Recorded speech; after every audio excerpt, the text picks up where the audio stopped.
that it is today. Because what our fathers laid down for us sets for us a path upon which we walk, whether it's one we wanted or not, and whether we're going to walk with our own special little gait upon it or whether we're going to follow in his footsteps exactly. Our fathers have an influence on us in the same way, and perhaps even a more powerful way than the one that we hope to offer as we hand forth this document to those who will gather in this space and who beyond this place watch to see who we are and what it is that we do. This VisionWorks document. It's a document of wisdom, and so I've turned to the wisdom of fathers in order to speak to the particular aspects of the VisionWorks document that we're looking at today. While I was doing so, and the work that I used is from Jancy Dunn and Nathan Pyle, both online, and the links we'll post on the website. But both of them brought a variety of different things that they remember their father for teaching them, things that they've never forgotten, or things that only after they sort of go back and dig, they really think, oh yeah, it was my dad taught me that, that they've pulled together and shared with us. But one that struck me that really wasn't applicable to this week was more applicable to last week when we were talking about our gatherings and how diverse we choose our gatherings to be and how important coming together in community, particularly around gatherings like this where ritual and symbol and language are shared so that we have this common understanding.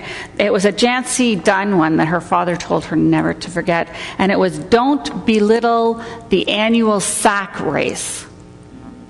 And I thought that went with last week because the things that we do, people might think they're corny, but it's when we get together and we do some of those corny things that we remind ourselves that we're family and that we encourage one another, even in the most out there ways that we are, to come together around these things and identify as family. So, Hal, I'm going to ask you to work through these slides as I go through this. Just I'll sort of, hold a hand up or say, Hal, next slide when I need to. These are the people that they're from, as I said, from Jancy Dunn and Nathan Pyle. So if we can hit the first one. These decisions about faith and love and career are yours to make. Take ownership of them. In this section of our document, which is our vision is growth, one of the first things we acknowledge is that we're all in different places along this journey. That we all come with different baggage, we come with different toolkits, we come with different perspectives and a different capacity to share what those perspectives are.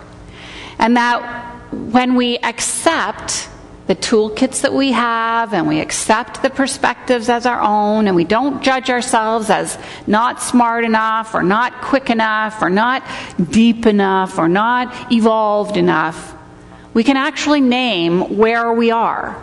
And once we name where we are, we have a greater capacity to open ourselves to whatever it is we need in order to take the next step upon the journey. Whether that step is one that's actually taken in this community, or whether it's one that's taken professionally, or whether it's one that's taken with family and in terms of reflection, that growth, this love, this faith, these things are yours to make the decisions about.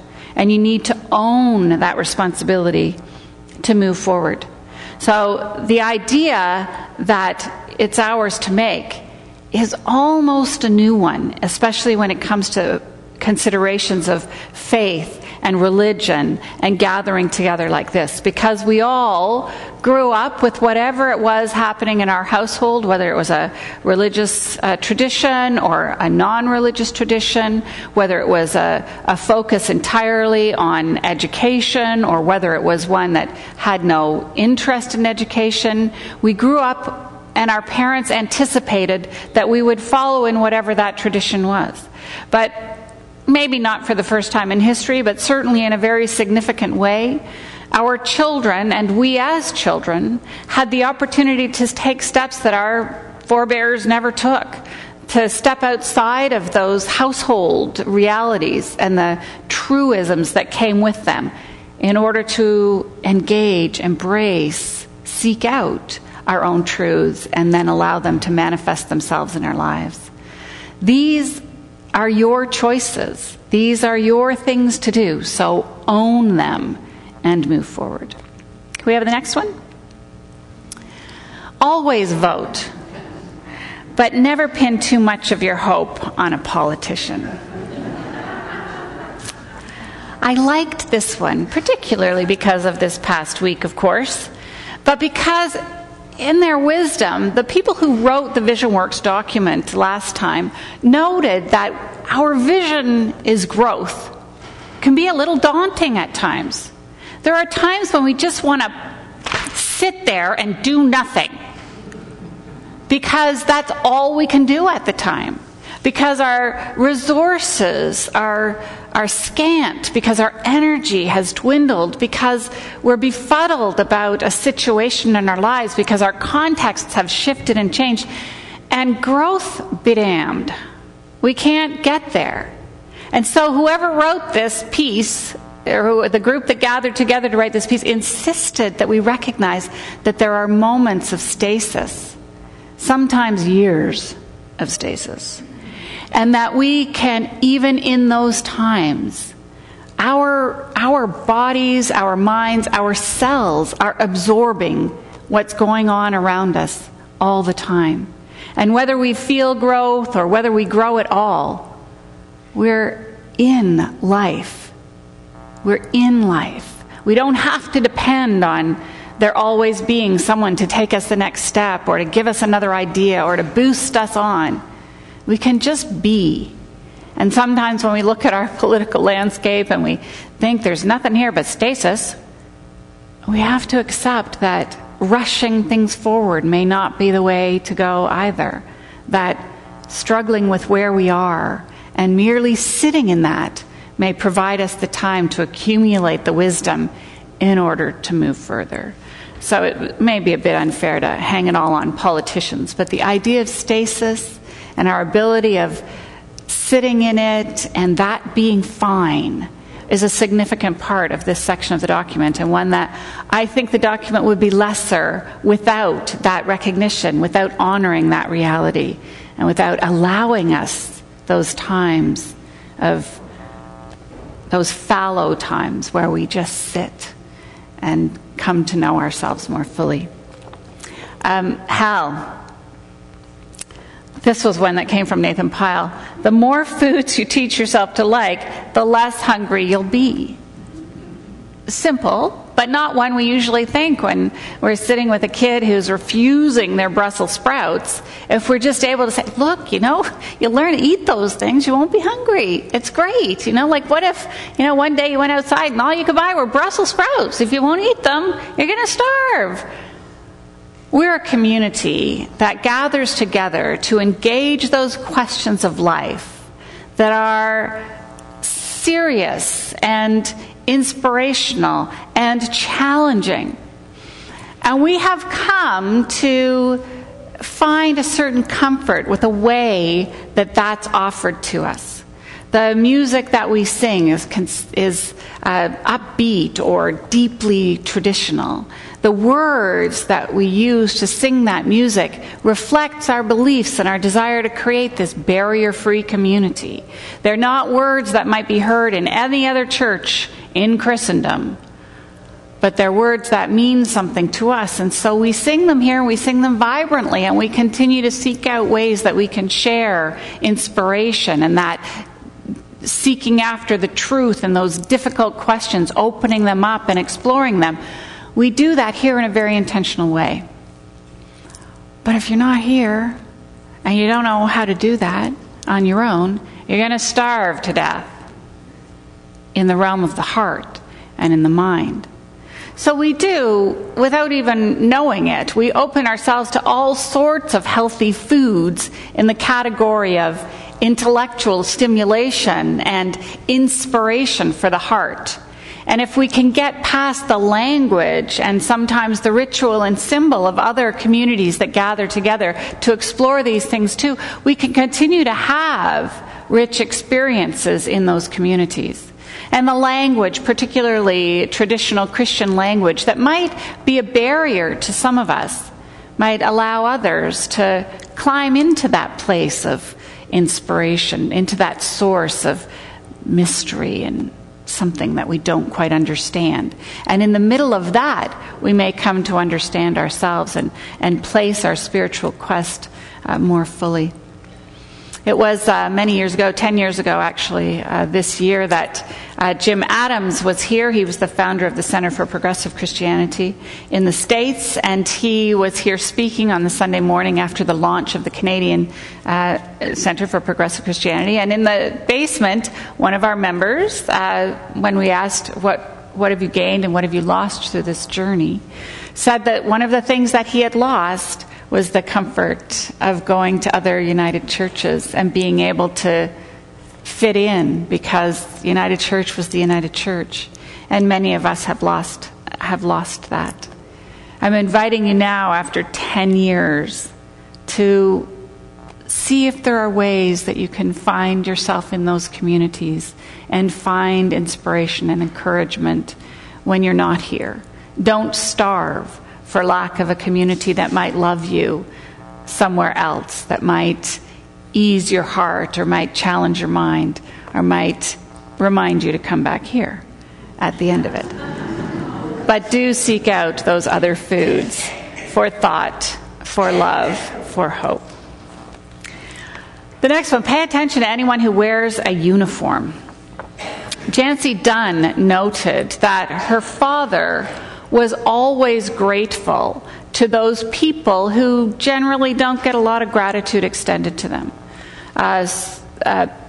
People who cleaned out the garbage cans at his workplace, people who change the linens and tidy up in hotel rooms, people who spend their lives doing all kinds of really difficult, not very pleasant things. I heard on the radio, in the midst of the controversy around prostitution laws, the commentator was asking the guest on the show, but lots of people, lots of women, they don't want to be prostitutes. They don't want to do that. And her remark back was, do you think that the work that half the people in this world do is stuff they want to do? There are a lot of people who don't want to do what they're doing, but they do it and they make your lives more comfortable. And so Jancy noticed that her father always stopped and acknowledged and thanked people like that for the work that they were doing. Sometimes speaking a thanks that had never been heard by someone in that position.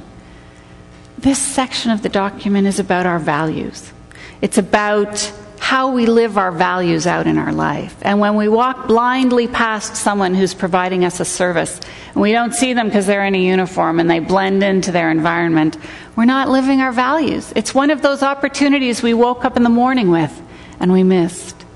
So her dad reminded her to always say thank you to the people that show up in that big truck once a week and take all your garbage away for you. I mean, is that not one of the most magical things in the world? We need to show our appreciation to people in uniform, and we need to live our values out in the world.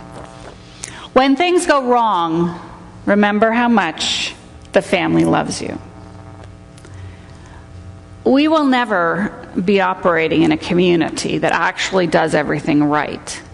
And furthermore, we will never live lives that get everything right. Particularly on a day when we're talking about fathers or parenting, it's easy for us to reflect on the ways that we didn't get it right, the mistakes that we made, the decisions that changed our children's lives forever. Hazel and I had a really difficult conversation when she was with me today. She was down for Isaac's graduation, and she was with me, this weekend.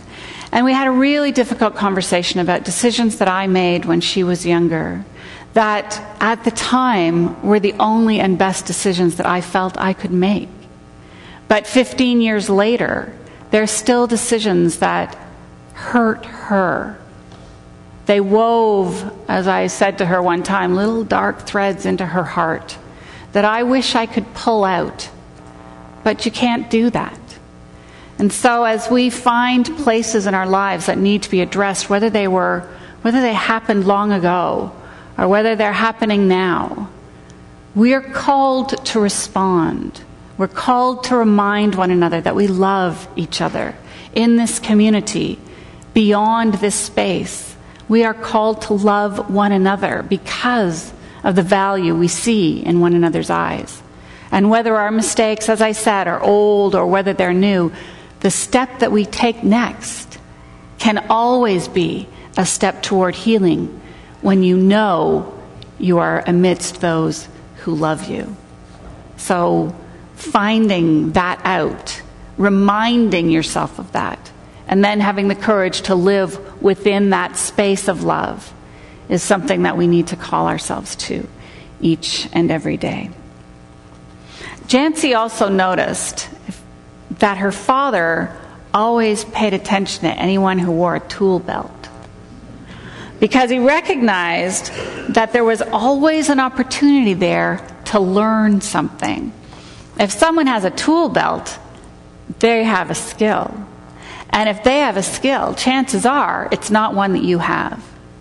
This section of the document asks us to open ourselves to new understandings from other different areas. And I want to speak specifically to not the washing machine repair person who, got me back on track, but to those who are doing what it is that we're doing, who come together in communities and try to pick up on those things that are important, that common higher authority that they name, which may not be the same thing that we name, but that draws the attention of a group to something bigger than them, to something that transcends their own personal interests and their own personal needs and gets them outside of that into something greater.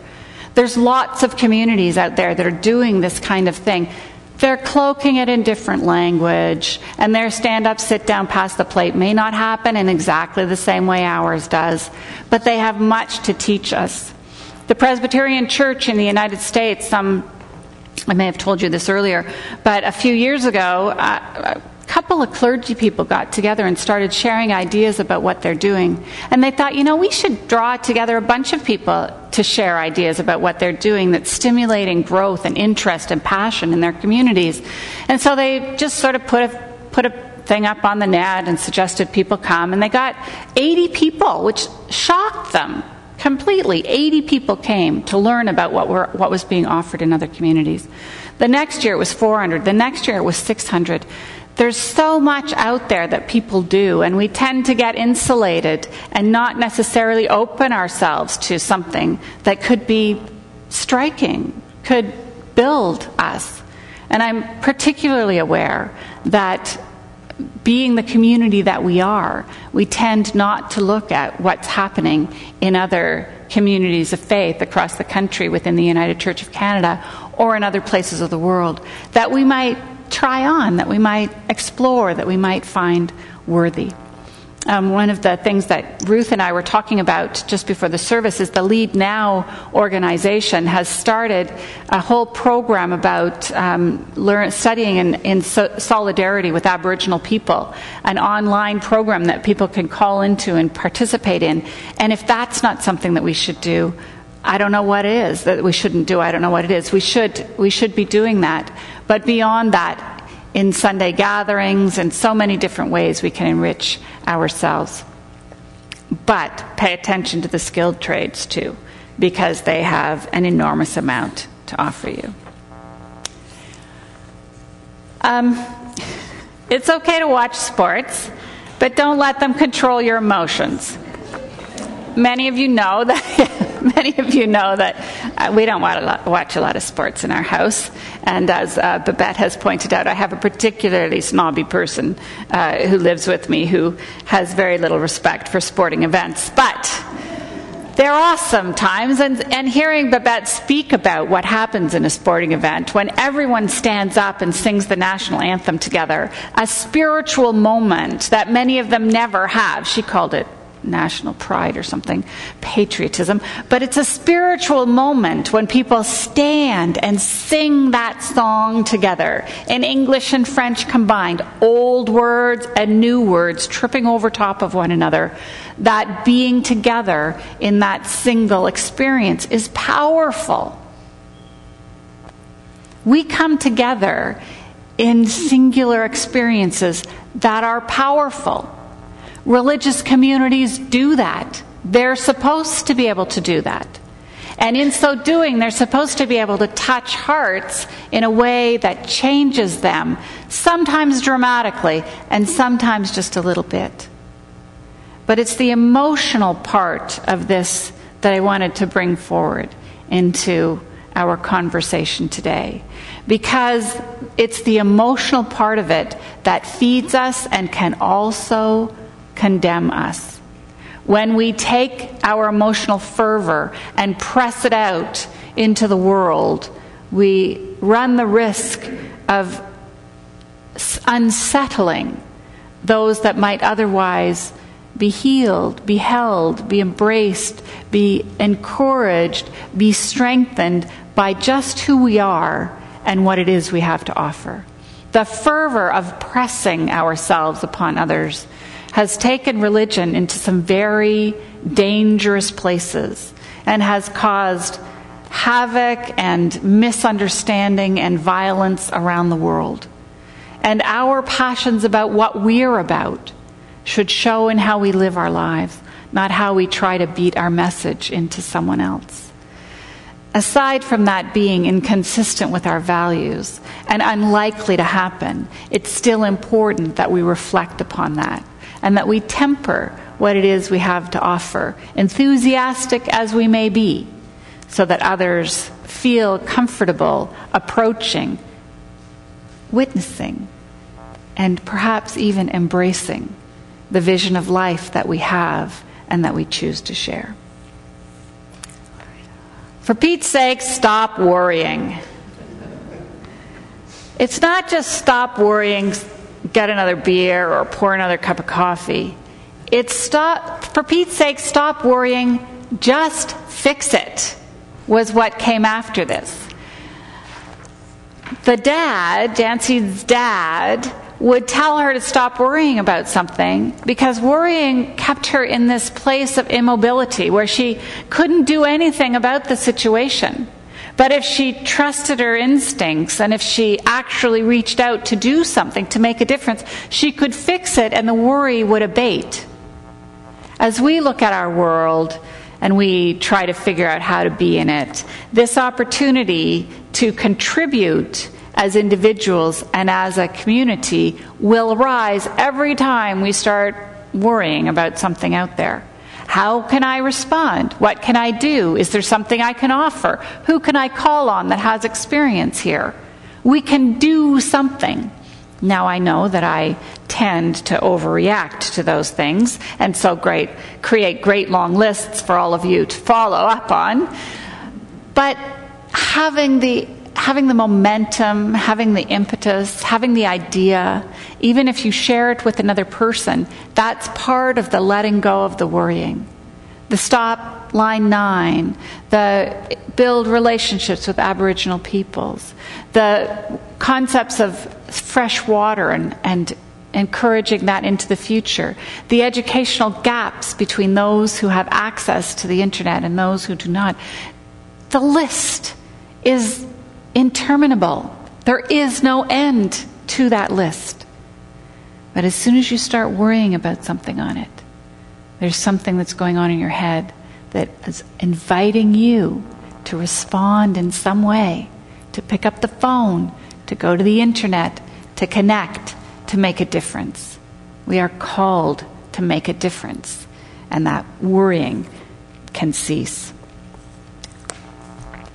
Don't be intimidated by people smarter than you. Learn from them. This came up essentially in both of the lists. One saying, don't ever sit there in a conversation when someone says some big word or something and you have no idea what it means.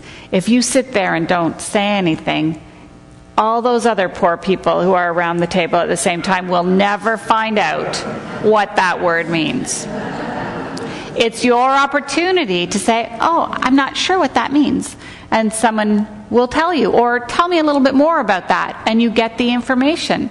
When we share, when we open ourselves to the wisdom that other people have, I mean, I don't need to go to school for 3 years in engineering or something. I can just ask what that thing is instead of having to do all the study myself. And so we learn about that stuff. We can take care of our gardens better when someone tells us that some plant is invasive or that its root systems will actually kill everything else, which you didn't know before. And so you ask a question, and I'm not encouraging this, but it was a study came out saying that people who smoked actually got ahead in business better because they all hung out with multi-levels of the organization in that one little spot, and they chat about that stuff. And you don't think if they hear something going on about, something or other, you don't think they're going to ask that question, right?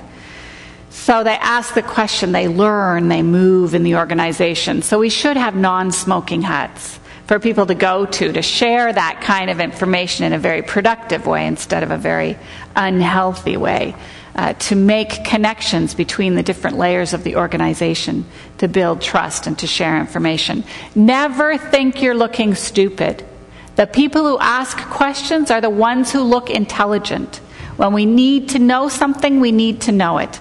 And when we understand those people around us, when we understand our community, when we understand the needs that are out there, when we understand the systems running underneath it all that we weren't aware of before, perhaps I should have said all of this before last Thursday, when you're aware of all those systems, when you've asked the right questions, the decisions that we make are better, they're stronger, they're more deeply rooted, and they can make a better difference in the world. And that difference that we want to make is a positive one. Nathan's dad told him that he needed to respect other people's property. And when I say respect other people's property in this, when I use this, I'm talking about an understanding of making a difference in the world, of respecting the earth, of respecting what future generations will require, what they need in order to be healthy and strong, and maybe have access to the same kind of privileges that we've had access to.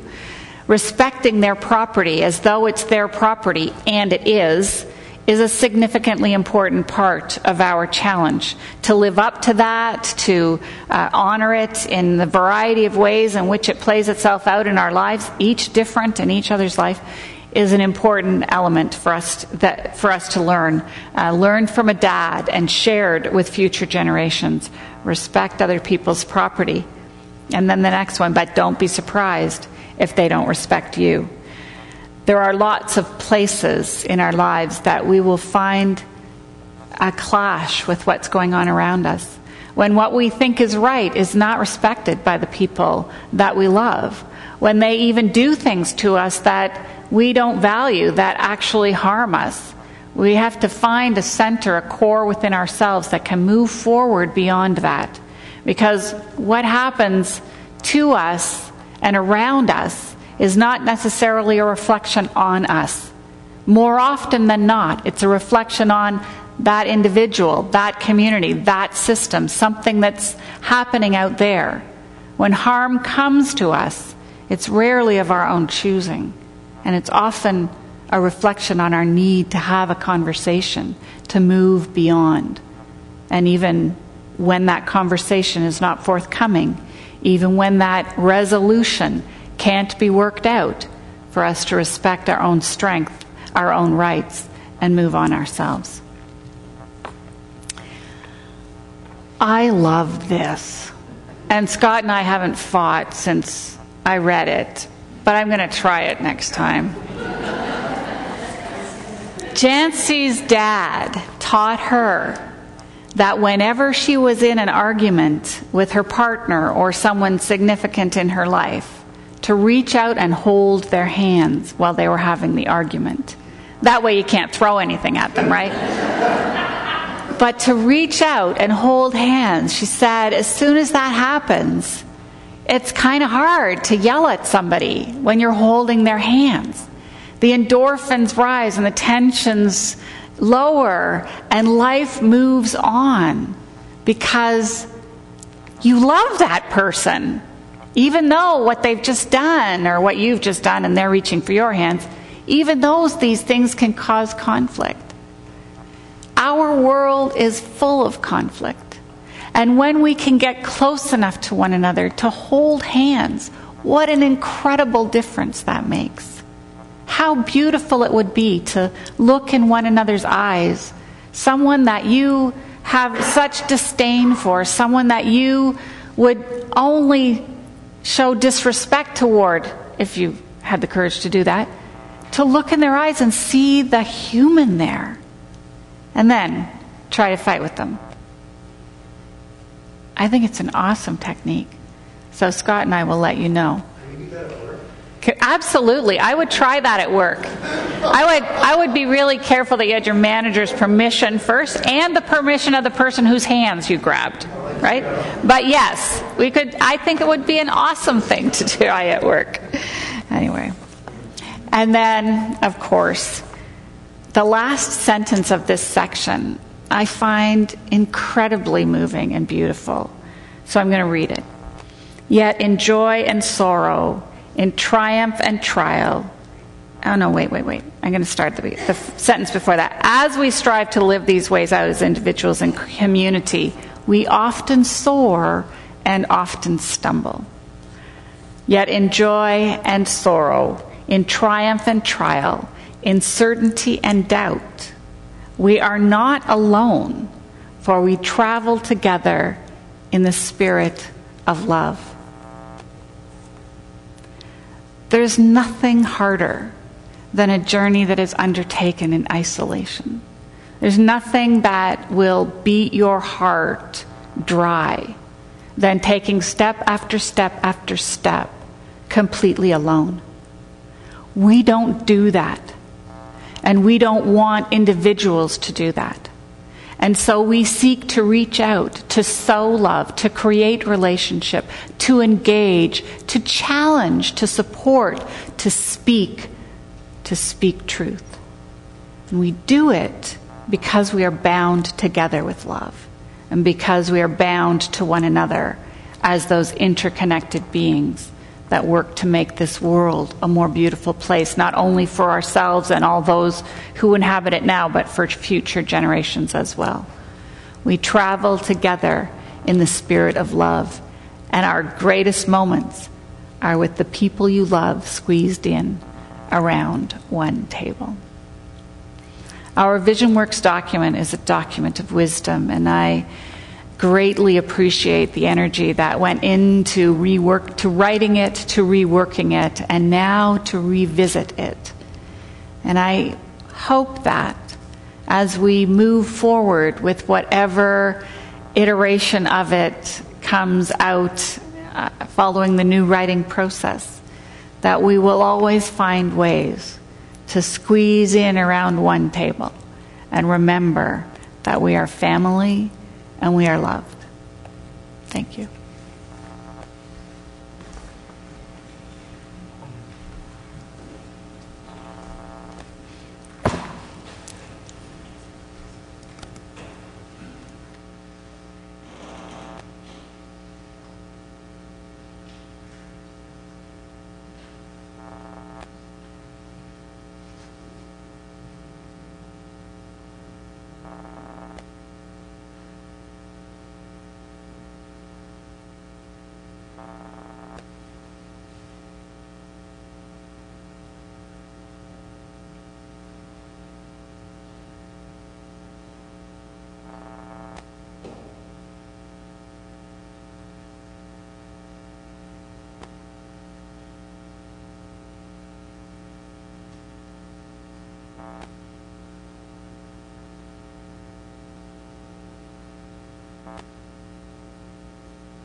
My dad's big lesson that he shared with us was Shakespearean in nature.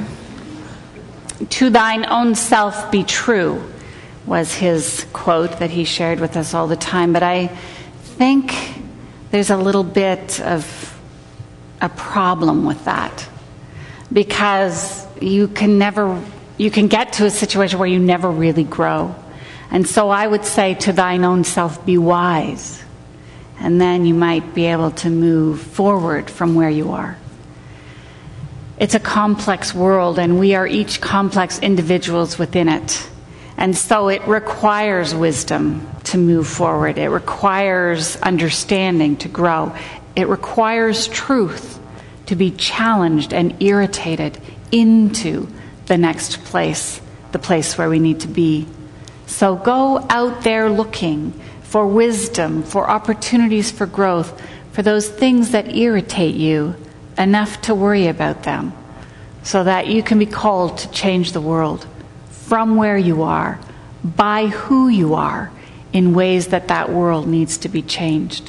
Go from this place with love. Amen.